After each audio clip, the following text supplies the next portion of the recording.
opportunity to speak today. I'm not going to be here too long. I just want to share a little bit. I just got a question today. If you die today, would you see Jesus? I want everybody to raise your hands in here today. If you die today, are you for sure that you will see Jesus when you die? Let's show hands in here today.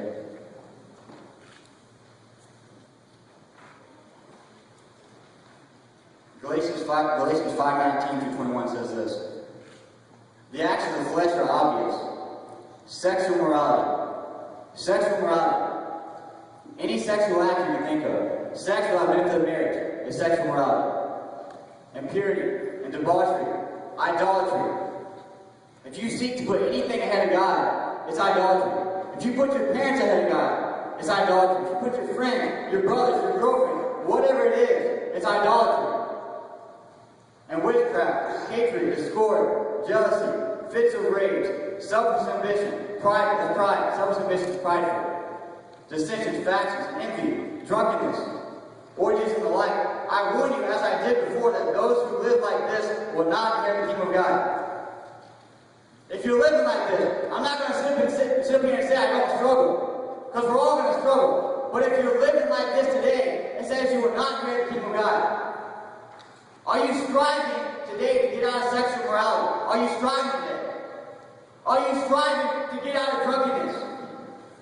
Are you striving after Jesus Christ today? Revelation chapter 3, verse 15 through 16 says this. I know your works, that you are neither cold nor hot. I could wish you were cold or hot. So he's saying, I wish you would serve Satan full throttle. If you want to serve Satan, serve him full throttle. Don't halfway serve me. So then because you are lukewarm, what is lukewarm? You have 1 foot in the world, and you have one foot trying to serve Jesus Christ. But there's a mix-up because you can only be 100% for Jesus Christ, or you're 100% serving Satan. There's no in between.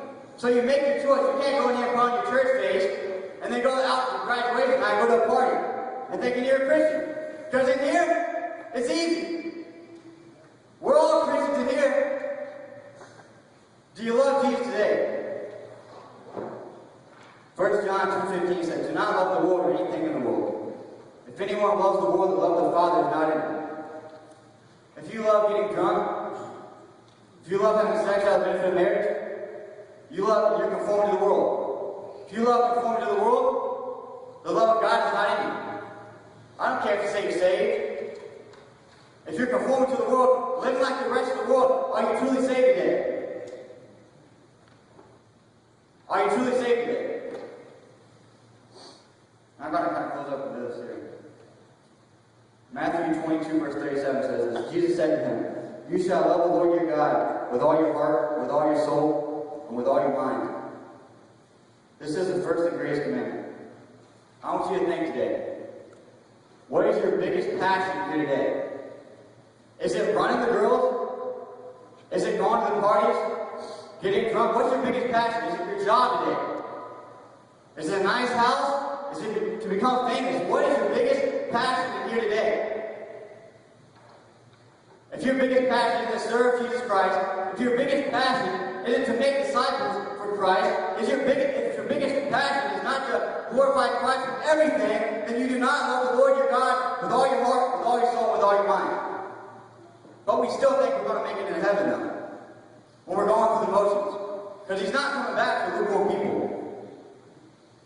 I'm not going to say you're not going to struggle, but he knows your heart. All comes down to your heart today.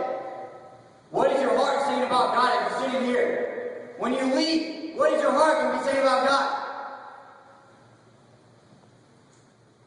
You know, there's some in here that probably haven't experienced any tragedies or anything that really, some trials and tribulations or whatever. But there's going to come a time in your life when you do. When you do experience those things, and you know your friends will leave you, your brothers will leave you, your parents will leave you, your girlfriend, your boyfriend. And I'm 19 years old. I haven't been a Christian that long, but I think all the stuff I used to do, and none of it satisfied. Yeah, it was fun. It was fun, but gratified before temporary. You always wanted more, and you wanted more. And Satan had me so blind for so long, and I couldn't see. And I wasn't satisfied. and I was searching. But right when Christ came into my life, I was satisfied and I never looked back. Because if you're out here searching, whatever you're searching for, you can get everything in the world you want. You can go out